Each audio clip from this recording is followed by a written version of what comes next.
আসসালামু আলাইকুম দর্শক, আশা করি আপনারা সবাই ভালো আছেন। দর্শক দেখতে পাচ্ছেন বর্তমানে ঢাকা দক্ষিণ সিটি কর্পোরেশন কর্তৃক এখানে কিন্তু যে সীমানা পিলার রয়েছিল সেই সীমানা পিলারে কাটা তারের মতন একটা ব্রেকেট দেওয়া হচ্ছে, যাতে এখান দিয়ে মানুষ ময়লা না ফেলতে পারে বা যাতায়াত করতে না পারে। তো খুব সুন্দরভাবে তারা কিন্তু এই কাজটা অনেক দূর পর্যন্ত অলরেডি করে ফেলেছে। একবার শিক্ষণ বীজ থেকে নিয়ে তারা এই বীজ পর্যন্ত এসে পড়েছে। তো আদি বুড়িগঙ্গা বর্তমানে যে পরিস্থিতি সেটা যদি দেখায় তাহলে দেখতে পাবেন শুধু ময়লা আর ময়লা। এই ময়লা থেকে বাঁচার জন্য কিন্তু ঢাকা দক্ষিণ সিটি কর্পোরেশন নতুন করে তার সীমানা নির্ধারণ করেছে। সীমানা নির্ধারণের পরে তারা কিন্তু এখানে ওয়াকওয়ে বানাবে।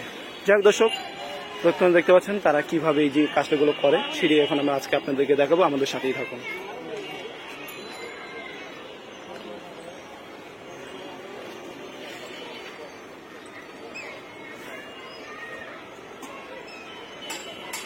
খুবই গরম পড়েছে দর্শক, আসলে আপনাদেরকে না বললে, আসলে না বের হলে আপনারা বুঝতে পারবেন না।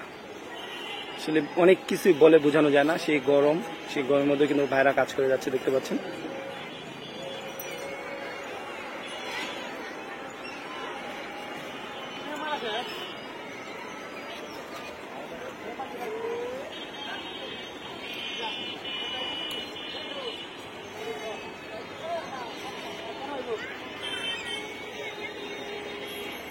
তো এইভাবে কিন্তু যতখানি সীমানা পিলার রয়েছে সবগুলোতে এইভাবে কাটাতার করা হবে। আর এখান দিয়ে আসলে এখনো তারা ভেঙে দেয়নি, সে কারণে কিন্তু দেখতে পাচ্ছেন তারা এত পর্যন্ত কাজ করে, হয়তো বা ওইখান দিয়ে আবার কাজ করবে। যেখান দিয়ে তারা ভেঙে দেয়নি সেখান দিয়ে তারা কাজ করবে না, হয়তো বা ঢাকা দক্ষিণ সিটি কর্পোরেশন কর্তৃক কোনো না কোনো সময় এসে অবশ্যই এই সীমানা পিলার মধ্যে যেগুলো স্থাপনা রয়েছে সেগুলো তারা ভেঙে ফেলবে।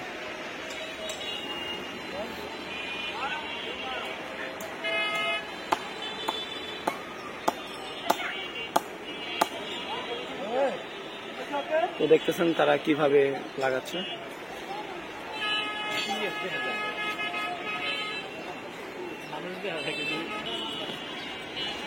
তো এইভাবে আসলে যত বড় ফাঁক দেওয়া হয়েছে আমার মনে হয় একটা মানুষ নিমিশে আসতে পারবে, যেতে পারবে, কোনো অসুবিধাই হবে না। তবে আরটু যদি ঘন করে দিত তাহলে আরো অবশ্যই ভালো হতো, তাহলে আর মানুষ যাতায়াত করতে পারতো না বা ময়লাও ফেলতে খুব কষ্ট হইতো। কিন্তু বর্তমানে দেখতে পাচ্ছেন কিভাবে তারা কাজ করতেছে। তো সামনে অংশেও তারা দিয়েছে, আমরা ওই অংশে যাবো এবং আপনাদেরকে দেখানোর চেষ্টা করব। তো তারা এভাবেই কাজ করে আসলে, আর সামনে যে যতটুকু তারা কাজ করেছে ততটুকু আমি এখন আপনাদের মাঝে দেখানোর চেষ্টা করব। তো দেখতে পাচ্ছেন তারা কতদূর পর্যন্ত কাজ করেছে, আমরা চেষ্টা করব ততদূর পর্যন্ত গিয়ে এরপর ভিডিওটা শেষ করা। তো এই যে দেখতে পাচ্ছেন নিমিষে একজন মানুষ যেতে পারবে এবং কুকুর, ছাগল, বিড়াল যারা আছে এই এত বড় ফাঁক থাকলে অবশ্যই যাতায়াত তারা করতে পারবে, তাদের কোনো অসুবিধাই হবে না। তবে ঢাকা দক্ষিণ সিটি কর্পোরেশন এটা কিসের জন্য দিল তারা কিন্তু সেটা এখনো প্রকাশ করেনি, কিসের জন্য তারা এই কাটাতার যে দিচ্ছে এটা কিসের জন্য দিল। তবে হ্যাঁ, যদি এই পাশে যদি ওয়াকওয়ে বানাতে হয় বা বানানো হয় তো সেই ক্ষেত্রে এই জিনিসটা দেওয়ার কোনো প্রয়োজনই ছিল না আমার মনে হয়। বাকি দর্শক আপনারা ভালো জানেন বা ভালো বলতে পারবেন। আমি চোখে দেখে যেটা আসলে আমার মনে হলো সেটাই আমি আপনাদেরকে বলছিলাম। তো এই যে ময়লা যে রাস্তা দেখতে পাচ্ছেন এখানে কিন্তু ময়লা রাখা হয়েছিল, এই ময়লাগুলো কিন্তু পরবর্তীতে আর সরানো সম্ভব হয়নি। দর্শক কাটান দিচ্ছে, আমি একটু অফ গেলাম। দর্শক এখানে যে সীমানা পিলারগুলো দেওয়া হয়েছে দেখতে পাচ্ছেন এই অংশে কিন্তু কাটাতারের যে দেওয়াল বা নেট যেটাই বলেন সেটা কিন্তু এখানে সম্ভব হয়নি। মূলত এখানকার দেওয়ালের অংশগুলো বাইরে রয়েছে, মানে নদীর অংশের মধ্যে রয়ে গেছে।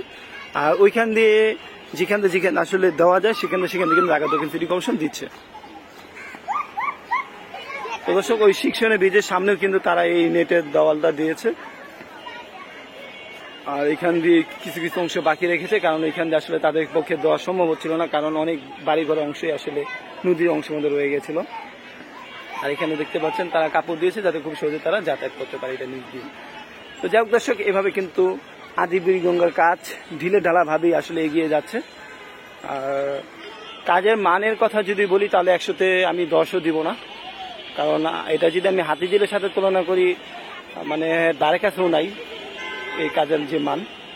তো যাই হোক দর্শক, বাকিটা আপনারা অবশ্যই কমেন্টের মাধ্যমে জানাবেন। তারা যে এই সীমানা পিলার দিল এবং এই কাটাতারের দেওয়ালটা দিল সেটাতে আপনারা 100-তে কত দিবেন অবশ্যই আপনারা কমেন্টের মাধ্যমে জানাবেন। জানালে আমি অবশ্যই অনেক খুশি হব এবং আমি একটা আইডিয়া করতে পারবো যে হাতিঝিলের সাথে এটার যে কাজের যে কতটুকু পার্থক্য সেটার অনুযায়ী আপনারা একটা মার্ক দিবেন। তো দর্শক, আমাদের মাননীয় মেয়র ঢাকা দক্ষিণ সিটি কর্পোরেশন তিনি বলেছিলেন যে হাতিঝিলের চাইতে সুন্দর করে সে প্রজেক্ট বানাবে। তো দেখতে পাচ্ছেন কি কত সুন্দর করে সে কাটা তারের দেওয়াল দিচ্ছে।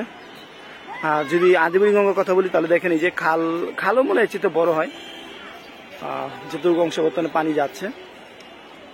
তবে হ্যাঁ, তারা প্রচুর পরিমাণে তারা ময়লা সরিয়েছে, এবং আর এই যে আমি যে ময়লার উপর দাঁড়িয়ে রয়েছি এগুলো সরাতে হবে। এরপরে আমরা বলতে পারবো যে ঢাকা দক্ষিণ সিটি কর্পোরেশন আসলে তারা কতদূর পর্যন্ত এই কাজটা করতে পারলো, বা এগুলো বা 100তে কত মার্ক পেতে পারে। যাক দর্শক, এই ছিল আজকে আদিবুড়িগঙ্গার অংশে এই যে কাঁটাতারের দেওয়াল দিচ্ছে সেটার আপডেট। আর পরবর্তীতে আমি আবারও নতুন কোনো আপডেট নিয়ে আপনাদের মাঝে হাজির হবো। বর্তমানে শিক্ষণ বীজ থেকে আমি বিদায় নিচ্ছি। সবাই ভালো থাকবেন, সুস্থ থাকবেন এবং আমাদের জন্য দোয়া করবেন। আল্লাহ হাফেজ।